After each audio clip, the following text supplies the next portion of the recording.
Good morning, everybody. Kurt Risch here, and thanks for joining me on One Shepherd. So today we are continuing with our New Testament reading of the book of 1 Corinthians, chapter 7. Now concerning the things which you wrote to me, it is good for a man not to touch a woman.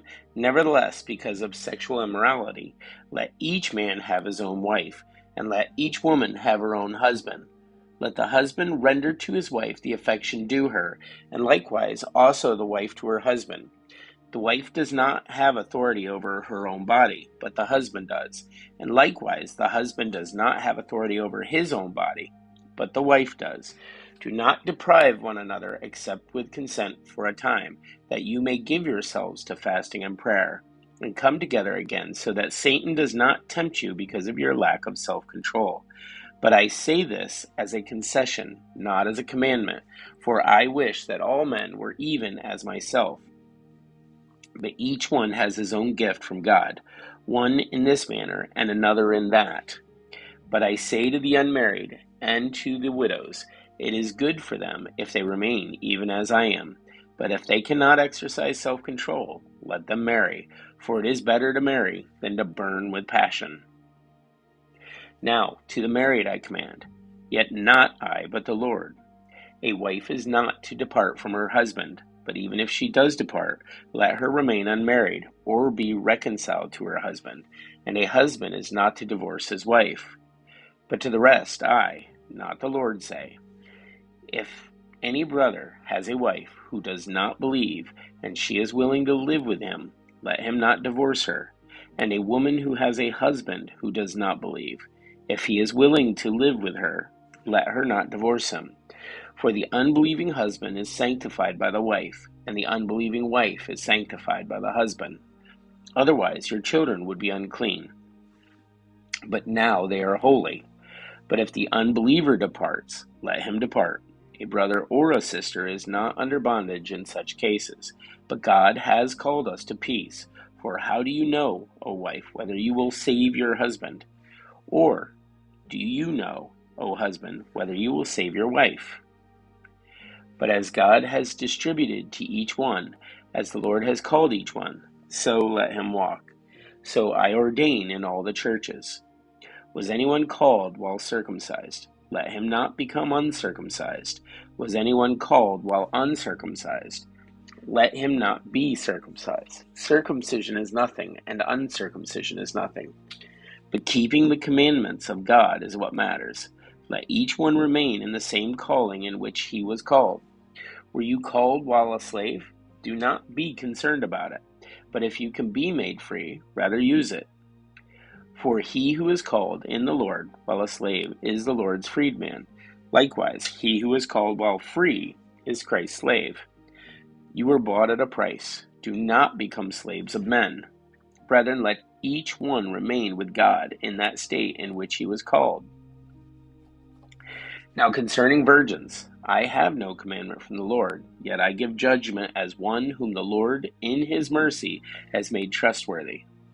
I suppose, therefore, that this is good because of the present distress, that it is good for a man to remain as he is. Are you bound to a wife? Do not seek to be loosed. Are you loosed from a wife? Do not seek a wife. But even if you do marry, you have not sinned, and if a virgin marries, she has not sinned. Nevertheless, such will have trouble in the flesh, but I would spare you. But this I say, brethren, the time is short, so that from now on even those who have wives should be as though they had none, those who weep as though they did not weep, those who rejoice as though they did not rejoice, those who buy as though they did not possess, and those who use this world as not misusing it. For the form of this world is passing away.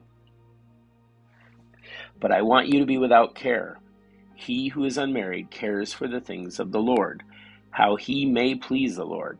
But he who is married cares about the things of the world, how he may please his wife.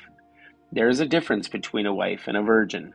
The unmarried woman cares about the things of the Lord, that she may be holy both in body and in spirit. But she who is married cares about the things of the world, how she may please her husband. And this I say for your own profit, not that I may put a leash on you, but for what is proper, and that you may serve the Lord without distraction. But if any man thinks he is behaving improperly towards his virgin, if she is past the flower of youth, and thus it must be, let him do what he wishes. He does not sin, let them marry. Nevertheless, he who stands steadfast in his heart, having no necessity, but has power over his own will, and has so determined in his heart that he will keep his virgin, does well. So then he who gives her in marriage does well, but he who does not give her in marriage does better. A wife is bound by law as long as her husband lives, but if her husband dies, she is at liberty to be married to whom she wishes, only in the Lord. But she is happier if she remains as she is, according to my judgment, and I think I also have the Spirit of God. We do have a word study here. The word is liberty. The Greek word is exousia, Strong's Concordance number 1849. The Greek term usually denotes right, authority, or even privilege. In certain contexts, as this one connotes, the freedom to exercise one's right. Specifically, Paul was addressing the Corinthians' right to eat meat that may have come from pagan temples. To be clear, the eating of sacrificial food, the cultic meals in pagan temples, was censured by Paul because it was understood that the participants in those meals were uniting themselves to demons. However, Paul had no problem with those who purchased food that had been left over from these events and that was later sold in the marketplace. In this judgment, if they ate it at home, they were not participating in idolatry. They had the liberty or right to eat food in good conscience. The exception was if they would be destroying a weaker believer by doing so. For the sake of such believers, one should abstain. And guys, that's it for our reading of 1 Corinthians chapter 7. Thanks for joining us. Be sure to like and subscribe below if you've not already done so. By all means, please put any questions or comments you may have. And may you have a great day, and may God bless.